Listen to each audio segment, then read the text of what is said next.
ಗಡಿಯಾರ ನೋಡಿಕೊಳ್ಳಿ, ಅದರಲ್ಲಿ ಎಷ್ಟಿದೆಯೋ ಅಷ್ಟೇ. ಮುಖ್ಯಾಂಶಗಳು: ಸಮುದ್ರಕ್ಕೆ ಬೆಂಕಿ ಬಿದ್ದ ಕಾರಣ ಮರ ಹತ್ತಿ ಕುಳಿತ ಮೀನುಗಳು, ಅತಿ ಚಿಕ್ಕ ವಯಸ್ಸಿನಲ್ಲೇ ಸಾವನ್ನಪ್ಪಿದ 90ರ ಮುದುಕ, ಚಂದ್ರಲೋಕಕ್ಕೆ ರೈಲು ಮಾರ್ಗ ಕಂಡುಹಿಡಿದ ಹಳ್ಳಿಯ ಯುವಕ, ಮಾತನಾಡಲು ಬಾರದ ಮೂಕನಾಯಿಗೆ ಮಾತು ಕಲಿಸಿದ ವೆಟನರಿ ಡಾಕ್ಟರ್ ದನ ಹಸೂರಾವ್, ಭಾರತ ದೇಶದಲ್ಲಿ ಕರ್ನಾಟಕ ನಾಪತ್ತೆ. ವಿಶೇಷ ವರದಿ: ಸರ್ಕಾರಿ ಶಾಲೆಗಳಲ್ಲಿ 8ನೇ ತರಗತಿಗೆ ಸೈಕಲ್ ನಿಷೇಧ, ಸೈಕಲ್ ಬದಲು ಸ್ಕೂಟಿ, ಹೀರೋ ಹೋಂಡಾ, BMW ಕೊಡಲಾಗುವುದು ಎಂದು ವರದಿಗಾರರಾದ ಸಂಚಾರಪ್ಪನವರು ತಿಳಿಸಿದ್ದಾರೆ. ವಿಧಾನಸೌಧದಲ್ಲಿ 7ನೇ ಮಹಡಿ ನಿನ್ನೆ ಮಧ್ಯಾಹ್ನ 12 ಗಂಟೆಗೆ ಕುಸಿದು ಬಿದ್ದಿದ್ದು ಯಾರಿಗೂ ಗಾಯವಾಗಿರಲಿಲ್ಲ. ಕಾರಣ, ಕಚೇರಿಗೆ ಯಾರೂ ಬಂದಿರಲಿಲ್ಲ.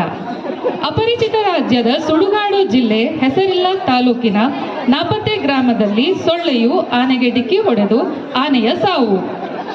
ಸ್ಯಾಂಡಲ್ವುಡ್ನಲ್ಲಿ ಅತಿ ಹೆಚ್ಚು ಸಂಭಾವನೆ ಪಡೆಯುತ್ತಿರುವ ನಟ ಹುಚ್ಚ ವೆಂಕಟ್ ಎಂದು ರಷ್ಯಾದ ಪ್ರತಿಷ್ಠಿತ ಕಂಪನಿಯಾದ ಯಾರಿಗೂ ಹೇಳ್ಬೇಡಿ ನಿನ್ನೆ ಎಲ್ಲರಿಗೂ ಹೇಳಿದೆ. ಅರಣ್ಯ ಪ್ರದೇಶದಲ್ಲಿ ಮನೆ ನಿರ್ಮಿಸಿದರೆ ಅಂತಹ ಮನೆಯವರು ಕಡ್ಡಾಯವಾಗಿ ಕರಡಿ, ಚಿರತೆ, ಸಿಂಹ, ಹುಲಿ ಇಂತಹ ಪ್ರಾಣಿಗಳನ್ನು ಸಾಕಬೇಕೆಂದು ಪ್ರಾಣಿದಯಾ ಸಂಘದವರು ತಿಳಿಸಿದ್ದಾರೆ. ವಿವರವಾದ ವಾರ್ತೆಗಳು. ನಿನ್ನೆ ಆಕಾಶದಲ್ಲಿ ವಿಮಾನವೊಂದು ಹಾರುತ್ತಿರುವಾಗ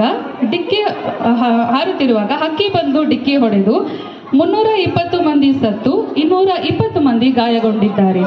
ಅವರನ್ನು ಜಿಲ್ಲಾಸ್ಪತ್ರೆಯಲ್ಲಿ ದಾಖಲು ಮಾಡಲಾಗಿದೆ.